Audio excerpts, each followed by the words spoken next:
안녕하세요. 라이트비 이상재 송지사입니다. 저희는 오늘 영상으로 아마 국내에서 최초가 아닐까? 좀 국내에는 새롭게 선보이는 브랜드를 여러분들한테 좀 소개를 시켜 드리려고 저희가 모터사이클을 스튜디오에 하나 갖다 놨습니다. 브랜드가 뭡니까? 브랜드는 하트푸드라는 브랜드입니다. 생소하시죠? 아마 제가 봤을 때는 거의 처음 들어보신 분들이 대부분이지 않을까 싶습니다. 하트푸드. 근데 브랜드명을 딱 들으시면 아마 대부분 그런 생각을 하실 거예요. 어디 거냐?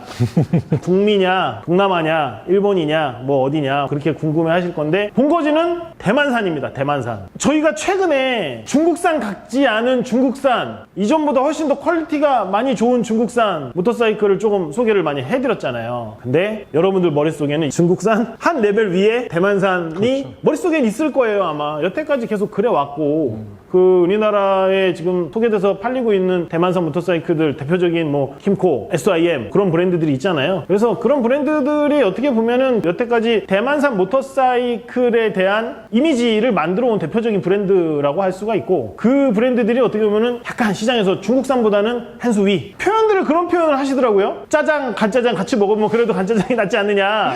싸잡아서 얘기하시는 분들도 물론 계시지만 그래도 간짜장이 짜장보다는 낫다. 그런 표현을 하시면서 대만산에 대해서 그렇게 가치를 좀 인정해 주시는 분들이 꽤나 있습니다. 저 같은 경우도 킴코사에서 이제 좀 오래전에 나왔던 스쿠터를 한 대 개인적으로 보유하고 있는 게 맞아요. 있는데 그걸 벌써 지금 탄지 한 10년이 넘었는데도 차에 큰 말썽도 없고 그냥 성능도 그럭저럭 계속 유지가 잘 되고 있어서 소모품만 교환하면서 계속 타고 있으면서 대단히 만족하고 있거든요. 그래서 대만 브랜드에 대한 신뢰도는 저는 개인적으로 대단히 좀 높은 편입니다. 대만 브랜드, 대만산 모터사이클에 대한 얘기를 조금 더 하자면 대만산 모터사이클이 왜 그렇게 옛날부터 인정을 받고 시장에서 평가가 중국산보다 한 레벨 높게 그렇게 자리를 잡고서 인정을 받아왔을까 그런 생각을 잘 해보면 그들의 역사에 대해서 조금만 살펴보면 금방 알 수가 있습니다. 아까 제가 얘기했던 SIM이라든지 킴코라든지 이 두 개 브랜드들은 다 혼다의 하청, 제조, 생산 업체였어요. 그래서 혼다에서 일을 받아서 이렇게 만들려면 기술 이전이나 노하우나 그런 게 안 갈 수가 없거든요. 현실적으로. 그래서 그걸 기반으로 만들고 하다 보니까 자연스럽게 이쪽 모터사이클 업계에서 혼다의 기술력이라고 하면 거의 최고로 치잖아요. 시작 자체가 혼다 기반으로 진행을 했기 때문에 출발선 자체가 달랐던 거죠. 이거 마찬가지예요. 대림 혼다, 효성 스즈키 다 비슷한 개념입니다. 근데 대만은 특히 그런 OEM, ODM 그런 생산들이 워낙에 많았기 때문에 생산 계약이 끝나고 종료가 됐어도 자기네들 브랜드로 뭔가를 만드는 것 자체도 이미 거기서 쌓여있는 노하우와 그런 기술력을 갖고서 시작을 했거든요. 그래서 킴코나 SIM 같은 그런 브랜드들도 높은 기술력으로 자체적인 브랜드를 시작할 수 있었던 겁니다. 킴코 같은 경우를 예로 들자면 킴코는 그동안 쌓은 노하우와 기술력을 바탕으로 BMW, 스쿠터, C 시리즈, C650 시리즈에 뭐 엔진을 납품하기도 했었고 또 최근에는 가와사키, J 시리즈, J300, J125 이런 모델들 같은 경우도 킴코의 다운타운 모델을 베이스로 해가지고 가와사키 브랜드를 달아가지고 이렇게 출시하기도 한 그런 전력이 있을 만큼 기술력에 있어서는 이미 세계적으로 충분히 인정받고 있는 곳들이 대만 브랜드다라고 말씀드릴 수 있을 것 같습니다. 근데 저희가 오늘 소개시켜드리는 하트포드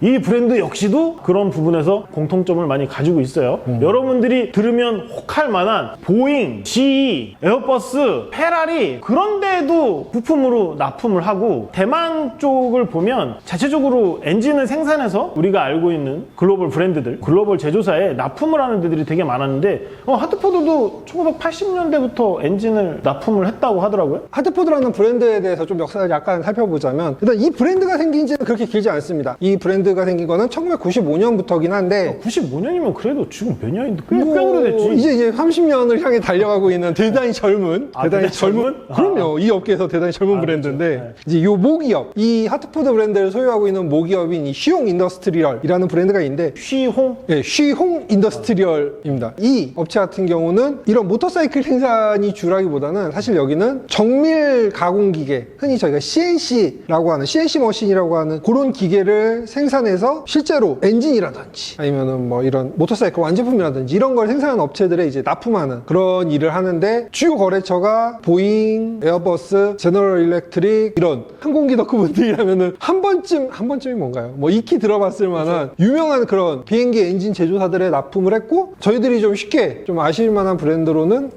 페라리 쪽에도 이런 CNC 기계를 납품을 해서 그걸 베이스로 페라리 쪽에서 필요한 제품을 생산하는 뭐 그런 업무를 하고 있는 회사입니다. 우리가 좀 눈여겨봐야 될 게 뭐냐면 아까 그 송 기자가 얘기했던 그 클라이언트들 부품을 납품했던 그런 제조사들 얘기를 들어보면 보잉이라든지 에어버스라든지 그런 항공사들이 많잖아요. 그런 항공사들에 이렇게 납품을 하는 그런 부품이나 파츠 그런 것들은 뭐를 되게 중시를 하냐면 비행기 들어가는 부품이잖아요. 안전성이 엄청나게 중요하게 인식이 되거든요. 그래서 그 부분에서 안전성, 그런 기술적인 노하우 그런 거에서 정말 확실한 합격점을 받지 않으면 납품이 힘들어요. 엄청나게 까다롭고 단순히 한번 납품한다고 해서 좋은 평가를 받는다기보다 그런 업체들하고 꾸준한 거래를 유지한다는 것 자체가 이 회사가 어느 정도 진짜 신뢰도가 높구나, 믿을 수 있는 기술력을 가지고 있는 업체구나, 그렇게 인식을 하셔도 됩니다. 지금 뭐 우리가 지구의 공장이 중국이나 뭐 그런 표현을 쓰지만 한때는 대만이 부품이나 파츠, 정밀 가공, 아까 얘기했던 CNC 같은 거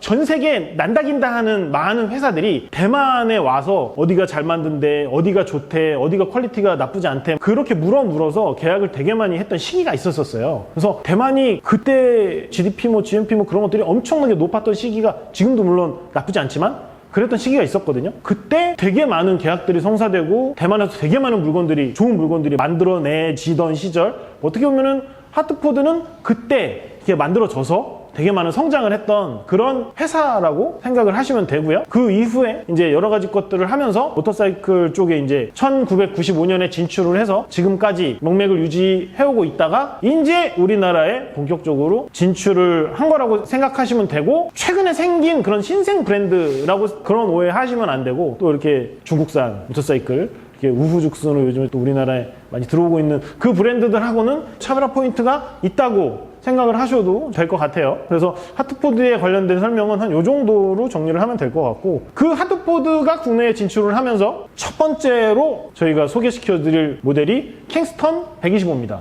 네. 이 모델 같은 경우는 사실 오리지널 모델 같은 경우 이제 223cc 배기량으로 이제 출시되는 모델이 있는데, 아무래도 가장 큰 문제, 저희가 모터사이클을 선택할 때 갈리는 가장 큰 문제, 면허. 요것 때문에. 면허도 그렇고, 뭐, 그쵸. 부분도 마찬가지예요. 그렇죠. 네. 그러다 보니까 이제 그런 요소들 때문에 일단은 좀 더 시장에서 반응이 좋고 더 많이 팔릴 수 있는 그런 배기량을 선택하다 보니 일단 이 모델은 125cc로 출시를 하게 됐습니다. 저희가 MX나 PCX 그런 거 설명해 드릴 때도 125가 원래 메인이 아니라 155가 메인이라고 그때도 말씀드렸죠. 그걸 이제 환경적인 요소나 여러 가지 것들 때문에 다운사이징 해서 이렇게 판매를 한다고 말씀드렸는데, 이 모델도 마찬가지입니다. 오리지널 모델은 223cc 모델이고, 그거를 이제 엔진이나 그런 부분들 우리나라 현지 상황에 맞게 다운사이징을 해서 125 배기량으로 만들어낸 거고요. 즉 그건 무슨 소리냐, 차대 강성이나 여러 가지 것들, 엔진의 배기량을 뺀 나머지 것들은 223cc 배기량에 맞춰서 기획되고 제작된 모델이기 때문에 125cc 엔진을 기준으로 하면 되게 고급스럽고 어느 정도 여유롭고 충분히 강하고 그런 식으로 생각하시면 됩니다. 125cc 기준으로 이렇게 일단 우리나라에 들어와 있는데, 그래서 그런지 크기도 그렇고 여러 가지 스타일도 그렇고 전체적으로 제가 봤을 때는 조금 넉넉해요. 빠듯하다는 그런 생각이 안 듭니다. 앉아서 여러 가지 것들을 이렇게 보면 그런 여러 가지 느낌이 125 엔진을 얹기에 조금 아깝다라는 그런 느낌? 그렇죠. 여유롭다? 넉넉하다? 좀 그런 느낌이 좀 들었어요. 제일 처음에.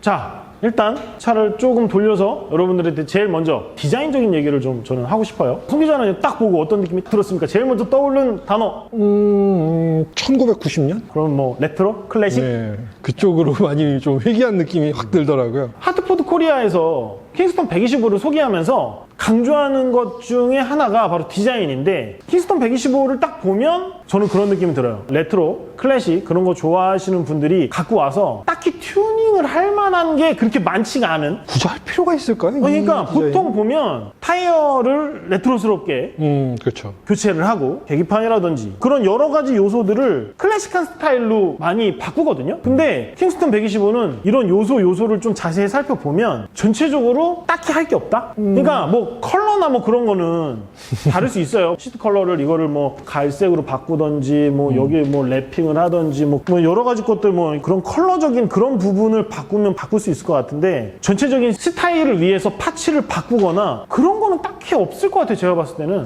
뭐 잘해봐야 뭐 요 타이어를 백태 타이어 여기에 이렇게 하얗게 사이드월에 하얀색으로 이 도색된 백태 타이어 정도? 뭐 그거 말고는 사실 근데 이거는 굳이 더 할 필요가 있을까? 백대 타이어로 하기에는 이 멀쩡한 타이어를 버리기에 너무 아까워. 사실 그래서 옆에 이 레터링만 조금 흰색으로 칠하던지 약간 뭐 그런 거는 할 수 있을 것 같아요. 제가 아니 뭐 그렇죠. 이런 거에다가 우리 단열 테이프 감는 거 있잖아요. 그런 거 감거나 막 그런 거 정도는 그리고 이런 것들 사이드미러 같은 것도 바꾸고 뭐 그런 건 할 수 있을 것 같은데 전체적으로 막 아예 스타일 때문에 뭔가를 바꾸고 그런 게 딱히 할 필요가 없을 정도로 클래식하고 레트로적인 그런 디자인에 맞게 나왔어요. 전체적으로. 그러니까요. 제가 봤을 때는 딱히 교체할 만한 게 없을 것 같아요. 그리고 뭐 그런 게 있어요. 차체 자체가 너무 올드 바이크, 우리가 흔히 화석이라고도 많이 얘기를 하는데 그런 모델들 같은 경우에는 스타일은 좋은데 계기판이나 그런 것들이 현대식이 아니기 때문에 불편한 그런 부분들이 있거든요. 그렇죠. 근데 얘는 또 전체적인 스타일은 다 레트로, 클래식 받쳐주는데 또 이런 것들은 또 되게 현대식이란 말이죠. 그래서 되게 감성은 만족시키면서 실제로 타면서 불편함이나 그런 것들은 감수할 게 별로 없는 거. 요게 제가 봤을 때는 킹스턴 125를 하트포드 코리아가 설명을 하면서 제일 강조하는 그런 부분인데 저는 그 부분에 충분히 인정합니다. 맞습니다. 뭐 이런 요소. 헤드라이트 같은 경우도 지금 클래식한 방향지 시등은 벌브 타입이긴 합니다만 방향지 시등보다 더 중요도가 높은 이 헤드라이트의 경우는 LED를 그죠. 적용했기 때문에 광량 자체도 뛰어나고 뭐 내구성도 뛰어나고 그렇죠. 뭐 그래요. 그러니까 이게 너무 클래식하게 만들어서 본질적인 기계적인 부분까지 다 클래식으로 가면 스타일은 살릴 수 있겠지만 내구성이나 그런 시인성이나 뭐 그런 부분에서 아마 만족을 못 하실 분들이 많으실 거예요. 그래서 되게 오래된 화석들을 타시면 생각보다 복원을 엄청나게 오랜 시간 동안 많은 돈을 들여서 해놓으시고 오래 못하고 또 매물이 나오는 경우들이 있거든요. 그렇죠. 그게 뭐냐면 복원을 하면서 감성적인 부분은 다 만족을 해. 하는 과정에서. 그렇죠. 근데 막상 다 해놓으니까 타기 힘들고 불편하고 좀 타는 것까지는 또 그래서 또 내놓는 경우들이 저는 너무 많이 봤거든요, 사실은. 현실의 벽에 부딪히는 거죠. 그렇죠. 근데 이거는 내 감성적인 욕구도 만족을 시켜주면서 현실적인 만족도 뭐 그런 것들도 스타일로 인해서 내가 너무 감수해야 될 게 별로 없는 거죠. 그렇죠. 불편을 감수할 필요가 없으니까 그쵸. 아무래도 좀 더 편하게 클래식을 즐기실 수 있는 방법이다라고 생각하시면 좋을 것 같습니다. 제가 봤을 때 브레이크 패드라든지 서스펜션 이런 여러 가지 것들이 나름 이 구성 요소를 넣어서 만들 때 되게 클래식함을 강조하려고 노력을 되게 많이 했어요. 제가 봤을 때는. 그렇죠. 그러니까 뭐 이 외형적으로 드러나는 이런 뭐 프레임, 차대, 엔진의 모습들 이런 것들도 제가 봤을 때는 하트포드는 뭔가를 알고 있어.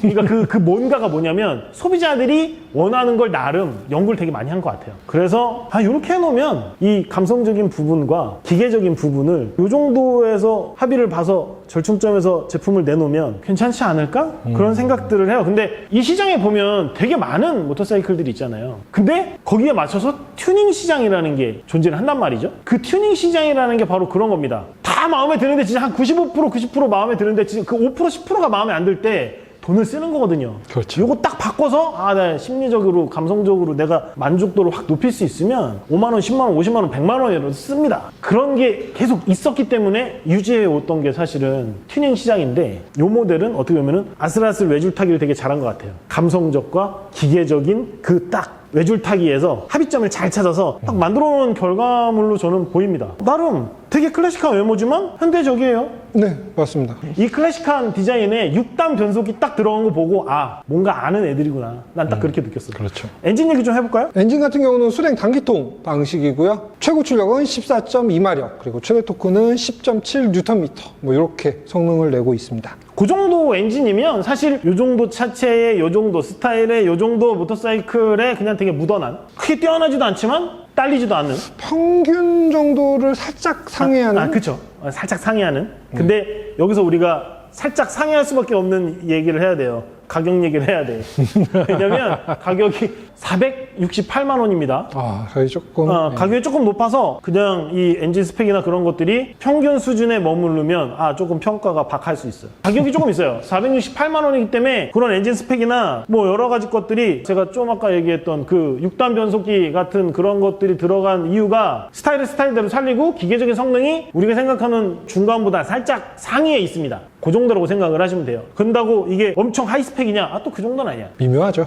약간 중상위권에 있다고 생각을 하시면 되고, 나름 계기판도 뭐 LCD로 다 시인성 좋게 들어가 있고, 앞뒤 디스크 브레이크 다 들어가 있고 튜닝하는 거 딱히 없어요. 그러니까 그 468만 원이 나는 그렇게 생각해요. 400만 원대 초반으로 설정해놓고 튜닝할 요소를 조금씩 남겨놨으면 몇 가지 요소를 빼고 가격을 낮출 수도 있을 것 같은데, 제가 봤을 때는 그래요. 468만 원이 그렇게 저렴하다는 생각은 안 드는데, 요소를 하나하나 살펴보면 딱히 이게 내가 인정을 못할 정도의 그런 말도 안 되는 가격이다? 그건 아니거든요. 그리고 아까 저희가 앞서서 설명드렸듯이 이 차의 베이스는 223cc 그렇지. 모델이라는 거. 그 모델에서 엔진만 바꾼 부분이다 보니까 아무래도 가격을 더 낮추기에는 좀 어려움이 있지 않았을까. 뭐 이런 생각이 들죠. 하드포드 본사 홈페이지를 보면 똑같이 생겼는데 223cc의 모터사이클이 그 모델이 이제 소개가 되고 있어요. 그래서 사람들이 물어봅니다. 저희가 이제 저희 유튜브 채널에 특장점 영상이랑 회전 영상 올렸는데 댓글에 그런 질문이 이미 달렸어요. 동사의 오리지널 모델이죠. 223cc 모델은 수입할 계획이 없으십니까? 그런 문의가 이미 달렸어요. 그건 뭐냐?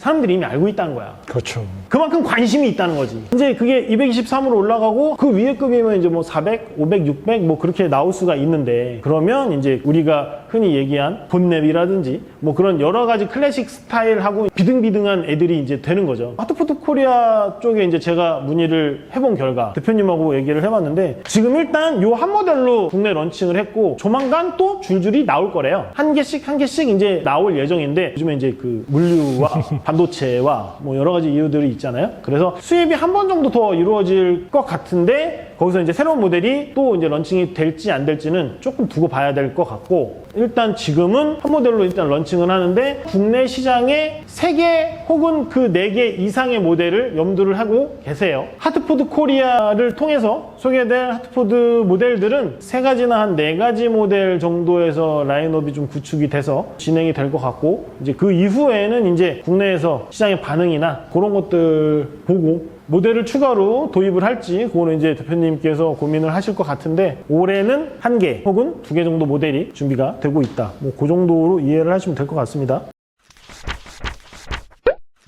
자, 이제 저희가 좀 아까까지 또 시승을 하고 왔었거든요. 탄 얘기를 좀 해볼게요. 성 기자는 어땠어요? 생각했던 것보다 엔진이 대단히 마음에 든다라는 거, 저는 그게 가장 크게 다가왔습니다. 나는 딱 탔을 때 6단까지 들어가는 미션에서 만족도가 되게 컸어요. 보통 이런 클래식한 스타일들이 감성적인 것들을 막 충족시켜느라고 기계적인 거에서 조금 아쉬움이 남아도, 그래 스타일이 사니까 감성적으로 만족을 하니까 이 정도는 감수해야지 라고 하는 그런 부분들이 있었었는데, 일단 6단 미션이 딱 들어가고 하는 그런 것들로 딱 봤을 때 얘네가 기계적으로 어느 정도 좀 자신이 있구나 만드는데, 그리고 또 125잖아요. 그래서 난 좀 즐기면서 탔거든요. 과하게 좀 타봤는데 무던하게 다 받아주더라고. 여러분들 아시잖아요. 125cc 탈 때 우리가 막 신나가지고 막 이렇게 신나게 타면 괴성을 지르는 애들이 좀 많아요. 괴성을 지르는 애들이 있는데, 얘는 제가 봤을 때는, 제가 아까 전에도 그 얘기 했잖아요. 223cc가 베이스라서 그런지 모르겠는데 되게 무던하게 잘 받아줘요. 무던하게 잘 받아주고, 타이어도 그렇고 그래서 그런지 격하게 좀 많이 다녀도 별로 힘들어하는 것 같지 않고, 그리고 라이딩 포지션이나 뭐 그런 것들이 일단 전체적으로 너무 편해요. 그렇죠. 시트고 상당히 낮습니다. 시트고 상당히 낮아서 아마 한 165 이상 뭐 그 정도만 되면 불편함 없이 충분히 타실 수 있고, 제가 봤을 때는 여성 라이더들이나 초보 라이더들이 입문하기에 정말 좋은 요소들을 다 갖고 있어요. 한번 앉아서 보여주시겠어요? 제가 항상 말씀드렸듯이 저는 키가 172 정도 되는, 여기서 여러분들이 조금 참고하셔야 되는 거는 지금 메인 스탠드, 네, 메인 스탠드로 이렇게 지금 잡아놔서 그런데, 아까 탔었을 때 주행하는 모습을 보시면 아시겠지만 뒤꿈치가 거의 달 정도로 낮아요. 뒤꿈치가 살짝 들릴 정도? 뒤꿈치까지 다 닿진 않고 이 정도라고 보시면 될 거예요. 시트고가 상당히 낮고 엄청나게 편해서 제가 봤을 때는 한 165 정도 이상, 170이 안 넘어가시더라도 타는 데는 부담이 없다고 보시면 되고, 여성 라이더들이나 초보 라이더들이 조작하기에도 상당히 편해요. 그리고 제가 그런 말씀 드리잖아요. 항상 전동화로 넘어가고 있는 이 상황에서 내연기관의 완성도는 이미 다 어느 정도 상위 평준화가 되어 있는 상황이에요. 하트포드처럼 굴지의 많은 업체들한테 오랜 시간 동안 납품을 해서 쌓아오는 이런 기술력을 가지고 있는 회사들은 기계적으로 봤을 때 흠잡을 데가 별로 없어요. 단점을 얘기하는 게 꼭 좋은 리뷰나 좋은 시승인 것처럼 그렇게 얘기해서 굳이 트집을 잡아서 얘기하는 경우가 있는데, 없으면 없다고 얘기하는 것도 나쁘지 않아요. 제가 봤을 때는. 그리고 무르익은 내연기관 125cc에서 무슨 단점이 그렇게 있겠습니까?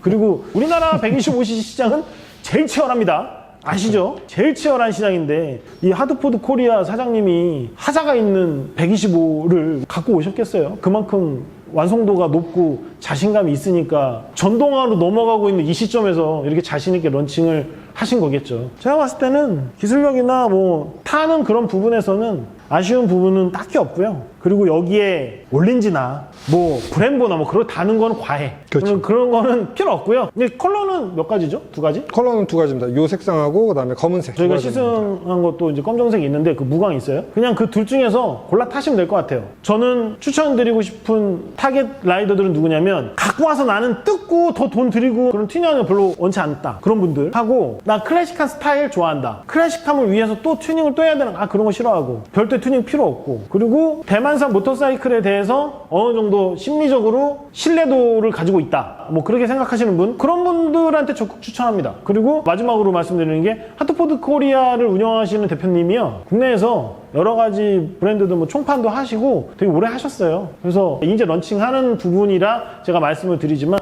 하트포드라는 브랜드를 국내 내연기관 모터사이클 시장에서는 나름 꾸준히 가져가실 생각을 갖고 계셔서, 저는 그런 부분들, 뭐 AS가 안 된다거나 뭐 부품이 없다거나 뭐 그런 걱정은 최소한 안 하셔도 될 것 같다는 말씀 좀 드리고 싶고요. 그래서 전체적으로 기대를 좀 하시고 타셔도 125 눈높이에서는 상당히 만족스러운 놈이 하나 나오지 않았느냐, 저는 그렇게 좀 생각이 됩니다. 최근에 125인데 크기도 좀 크고 이쁘장하게 생긴 네이키드 모델들이 좀 몇 개 있었어요. 그거를 눈여겨보신 분들이나 그런 스타일에 관심이 있으셨던 분들 같은 경우에는 저는 이 모델 적극 추천드리고 꼭 타보시라고 말씀드리고 싶습니다. 송 기자는 어때요? 저는 일단 엔진이 정말 마음에 들었다라고 말씀을 드렸는데, 이 차가 이제 최고 출력이 한 1500rpm에서 발휘가 되는데, 한 1000rpm 정도까지 계속 엔진을 회전시키면서 변속을 해가면서 이렇게 달렸는데, 그 정도 rpm까지 회전시키면서 주행을 하면 125치고는 꽤 경쾌한 가속력을 보여준다라는 거. 물론 뭐 그 윗등급 250cc, 300cc 뭐 그런 모델에 비해서는 조금은 아쉽지만, 그래도 125치고는 준수하다라고 말할 수 있을 정도의 가속력을 보여준다라는 거. 그게 일단 가장 마음에 들었고, 그 다음에 생각보다 많은 rpm까지 회전하면서도 엔진 진동이 과하지 않았다라는 거. 보통 이제 그 정도 회전하고 나면은 막 손이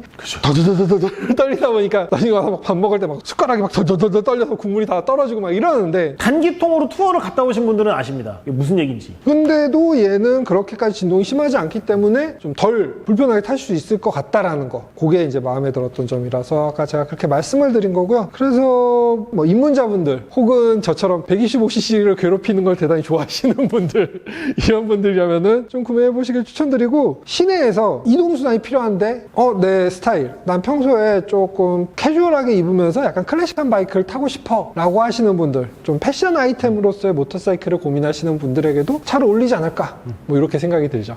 그 패셔너블한 그런 분들이 이렇게 선택하는 브랜드가 몇 개 있어요. 뭐 베스파라든지 뭐 트라이엄프라든지 딱 그 몇 개 브랜드가 또 꼽히는데, 저는 이 스타일이 그런 브랜드의 잘 나가는 모델들하고 스타일을 비교해 놓는다고 했을 때 크게 빠지는 느낌을 못 받아요. 나는 괜찮은 것 같아, 상당히. 그래서 그런 약간 스타일을 중시하시는 라이더들한테도 좀 사랑받지 않을까? 좀 그런 생각을 좀 합니다. 근데 제가 좀 아쉬운 거는 그런 부분들, 요런 시트 컬러나 탱크 컬러나 요런 것들이나 요런 레터링 있잖아요. 요런 것들을 좀 더 이렇게 튜닝식으로 선택권을 좀 더 드리면 어떨까? 그런 그렇죠. 생각을 좀 해봅니다. 그래서 하트포드 코리아에서 애프터 마켓이나 파츠식으로 이렇게 랩핑을 하든지 튜닝식으로 해갖고 여러 가지 좀 선택권을 준다고 하면 사람들이 이목을 좀 더 많이 끌 수 있지 않을까?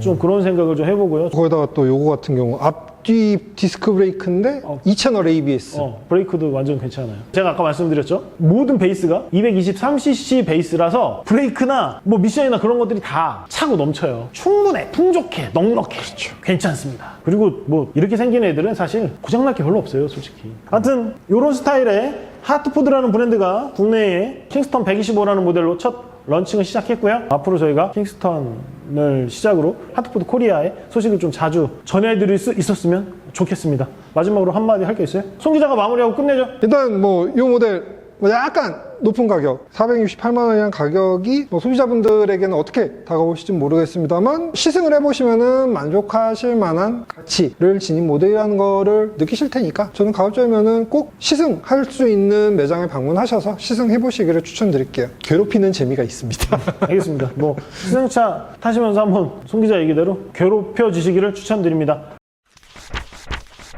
오늘은 국내에 최초로 런칭을 하는 하트포드 코리아의 킹스턴 125를 소개해 드렸는데요. 뭐 어떻게 보셨는지 모르겠습니다. 저희는 또 다른 모델 또 갖고 와서 부지런히 영상으로 소개 많이 시켜드릴 테니까요. 조금만 기다려 주십시오. 지금까지 라이트 비상제 송 기자였습니다. 네, 고맙습니다. 감사합니다.